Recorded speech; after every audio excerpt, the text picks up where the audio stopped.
تازہ ترین خبروں، تجزیوں اور تبصروں کے ساتھ میں ہوں ارشد عزیز ملک۔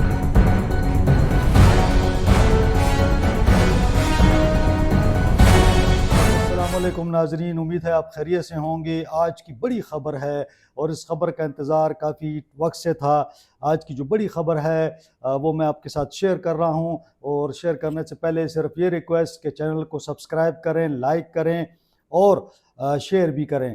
آج کی جو بڑی خبر ہے وہ 9 مئی کے حوالے سے ہے۔ جی ہاں، 9 مئی 2023 کو جو فوجی تنصیبات پر تحریک انصاف کے کارکنوں نے حملہ کیا، اس میں ملوث 25 ملزمان کو سزائیں سنا دی گئی ہیں۔ سزائیں قید بامشقت ہیں، 10 سال تقریباً، زیادہ تر لوگوں کو 10 سال اور اسی طرح 9 سال اور 2 سال اس قسم کی سزائیں سنائی گئی ہیں، ہر ایک کے اپنے جرم کے حوالے سے۔ یہاں پہ میں آپ کو بتاؤں کہ 9 مئی 2023 کو تحریک انصاف کے سربراہ عمران خان صاحب نے ایک احتجاج کی کال دی تھی۔ احتجاج کے بعد ملک بھر میں مختلف شہروں میں احتجاجی مظاہرے ہوئے۔ اس دوران احتجاجی مظاہرین نے جو ہماری آرمی کی تنصیبات تھیں ان پر حملے کیے اور وہاں پہ توڑ پھوڑ کی۔ لاہور میں جناح ہاؤس پہ حملہ ہوا، اسی طرح GHQ میں راولپنڈی پہ حملہ ہوا، پنجاب ریجمنٹ مردان پہ حملہ ہوا، PF بیس میاں والی پہ حملہ ہوا، بنو کینٹ پہ حملہ ہوا، اور ساتھ ساتھ جو تھا مختلف چکدرہ میں جو تھا وہاں پہ بھی حملہ ہوا۔ چکدرہ میں قلعہ ہے جہاں پہ حملہ ہوا، اسی طرح مختلف تنصیبات پر حملہ ہوا۔ تو فوجی عدالتوں میں یہ مقدمات زیر سماعت تھے، لیکن سپریم کورٹ نے اس حوالے سے حکم امتناعی جاری کر رکھا تھا۔ اسٹے آرڈر کے باعث تقریباً 9 مئی سے 1.5 سال یا سمجھے اس سے بھی زیادہ ٹائم جو تھا وہ حکم امتناعی، اور اس کی وجہ سے یہ پروسیس رکا رہا۔ تاہم گزشتہ روز سپریم کورٹ نے فوجی عدالتوں کو اجازت دی کہ وہ جو بھی مقدمات ہیں ان کے فیصلے سنا دیں۔ ان فیصلوں کے نتیجے میں ایک تو یہ تھا کہ جو لوگ اپنی قید پوری کر چکے ہیں وہ رہا ہو جائیں گے، یا جن ملزمان کے خلاف کوئی شواہد نہیں ہیں اور وہ بے گناہ ہیں تو وہ بھی رہا ہو جائیں گے۔ تیسرا یہ تھا کہ سپریم کورٹ کا یہ بھی کہنا تھا کہ یہ جو سزائیں ہوں گی حتمی فیصلے تک اس سے مشروط ہوں گی۔ اگر حتمی فیصلے میں یہ ان سزاؤں کو کالعدم قرار دے دیا جاتا ہے اور کہا جاتا ہے کہ آرمی کی جو عدالتیں ہیں وہ سول مقدمات کو نہیں دیکھ سکتی، تو پھر ان سزاؤں پر عمل درآمد نہیں ہو سکے گا۔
ने जारी की हैं। जिना हाउस हमले में मुलव्विस जान मोहम्मद खान, इनको 10 साल कैद सुनाई गई है। इसी तरह मोहम्मद इमरान महबूब को भी 10 साल कैद सुनाई गई है। GHQ हमले में मुलव्विस राजा मोहम्मद एहसान को 10 साल कैद सुनाई गई है। पंजाब रेजिमेंट मर्दान में हमले में मुलव्विस रहमतुल्लाह को 10 साल कैद सुनाई गई है। PF बेस मियाँ वाली पर हमले में मुलव्विस अनवर खान को 10 साल कैद सुनाई गई है। बनू कैंट हमले में मुलव्विस मोहम्मद आफाक खान को 9 साल कैद सुनाई गई है। चकदरा किले पर हमले में मुलव्विस फ़हीम हैदर को 6 साल कैद बामुशक्कत सुनाई गई है। मुल्तान कैंट चेक पोस्ट पर हमले में मुलव्विस ज़ायद खान को 4 साल कैद की सज़ा का हुक्म सुनाया गया है। इसी तरह पंजाब रेजिमेंट सेंटर मर्दान हमले में मुलव्विस यासिर नवाज़ को 2 साल कैद। जिना हाउस हमले में मुलव्विस अब्दुल हादी को 10 साल कैद। जिना हाउस हमले में मुलव्विस अली शाह को 10 साल कैद। जिना हाउस हमले में मुलव्विस दाऊद खान को भी 10 साल कैद। GHQ हमले में मुलव्विस उमर फारूक को 10 साल कैद। PF बेस मियाँ वाली हमले में मुलव्विस बाबर जमाल को 10 साल कैद। जिना हाउस हमले में मुलव्विस मोहम्मद हाशिर को 6 साल कैद। जिना हाउस हमले में मुलव्विस मोहम्मद आशिक को भी 4 साल कैद सुनाई गई है। मुल्तान कैंट हमले में मुलव्विस खुरम शहजाद को 3 साल कैद है। जिना हाउस हमले में मुलव्विस मोहम्मद बिलाल को 2 साल कैद है। पंजाब रेजिमेंट सेंटर मर्दान हमले में मुलव्विस साद आलम को 2 साल कैद सुनाई गई है। जिना हमले में मुलव्विस अली इफ्तिखार को 10 साल कैद। जिना हाउस हमले में मुलव्विस ज़ियाउर रहमान को 10 साल कैद। पंजाब रेजिमेंट सेंटर में हमले में मुलव्विस अदनान को 10 साल कैद। पंजाब रेजिमेंट मर्दान हमले में मुलव्विस शाकिरुल्लाह को 10 साल कैद। इसी तरह तकरीबन 100 से ज़्यादा लोग हैं जो लोग गिरफ़्तार हुए थे, जिनके मुकदमात जो हैं वो 9 मई के हवाले से आर्मी की अदालतों में चल रहे हैं। उस हवाले से उनकी सज़ाओं का चूँकि अभी इंतज़ार है और जूँ कानूनी अमल मुकम्मल होगा उनको सज़ाएँ सुनाई जाएंगी। इसी के साथ साथ दीगर मुल्ज़मान की कार्रवाई का चूँकि अमल जारी है और समाअत जारी हैं तो उसका इंतज़ार किया जा रहा है। यहाँ पे ISPR का ये भी कहना है कि सियासी प्रोपेगेंडे और जहरीले झूठ का शिकार बनने वाले लोगों के लिए सज़ाएँ तंबीह है कि मुस्तक़बिल में कभी कानून को हाथ में ना लें। मुतअद्दिद मुल्ज़मान के ख़िलाफ़ इंसदाद दहशतगर्दी की मुख्तलिफ़ अदालतों में भी मुकदमात ज़ेर समाअत हैं, यानी आर्मी अदालतों के साथ साथ जो सिविल अदालतें हैं वहाँ पर भी इनके मुकदमात चल रहे हैं। उनका ये भी कहना है कि सही मानों में मुकम्मल इंसाफ और इस वक्त होगा जब 9 मई के मास्टरमाइंड और मनसूबा साज़ों को आइन और कानून के मुताबिक सज़ा मिलेगी। रियासत 9 मई के वाक़यात में मुकम्मल इंसाफ मुहैया करके रियासत की अमलदारी को यकीनी बनाएगी। 9 मई के मुकदमात में इंसाफ फराहम करके तशद्दुद की बुनियाद पर की जाने वाली गुमराह कुन और तबाहकुन सियासत को दफन कर दिया जाएगा। 9 मई पर किए जाने वाला इंसाफ नफ़रत, तकसीम और बेबुनियाद प्रोपेगेंडे की नफ़ी करता है। आइन और कानून के मुताबिक तमाम सज़ा याफ्ता मुजरमों के पास अपील और दीगर कानूनी चाराजोई का हक मौजूद है। तो ये एक स्टेटमेंट थी जो जारी हुई और कहा जा रहा है कि चूँकि बहुत सारे मुकदमात सिविल अदालतों में भी हैं तो उम्मीद है कि वहाँ से भी जल्द फ़ैसले आएंगे। और जब ये बात की जाती है मास्टरमाइंड की तो अब ये भी ख्याल ज़ाहिर किया जा रहा है, बल्कि बाज़ ज़राए तो ये कहते हैं कि ये फ़ैसला हो चुका है कि जूँ ये ट्रायल आगे बढ़ेंगे तो इमरान खान साहब को भी फ़ौजी अदालतों में उनका ट्रायल होगा। इस हवाले से तहरीक इंसाफ के अंदर भी काफ़ी तशवीश है और उनके रहनुमाओं का यही कहना है कि इमरान खान साहब को भी आर्मी अदालतों में ले जाया जाएगा। ताहम अब देखना ये है कि ये सुप्रीम कोर्ट का जो फ़ैसला है उस कब तक आता है, क्योंकि हतमी फ़ैसला तो अब तक नहीं आया। जो फ़ैसला आया है उसमें सिर्फ ये कहा गया है कि ये अदालतें कार्रवाई मुकम्मल करें, सज़ाओं का ऐलान करें ताकि जिनको रिलीफ़ मिलना है उनको रिलीफ़ मिल जाए और जिनकी सज़ाएँ मुकम्मल होती हैं, मिसाल के तौर पर जिनकी 1 या 2 साल की सज़ा है वो तो तकरीबन मुकम्मल हो चुकी है तो उनको रिहाई मिल जाएगी। इस हवाले से जूँ मज़ीद तफ़सीलात आती हैं हम आपके साथ वो भी शेयर करेंगे। बहुत शुक्रिया।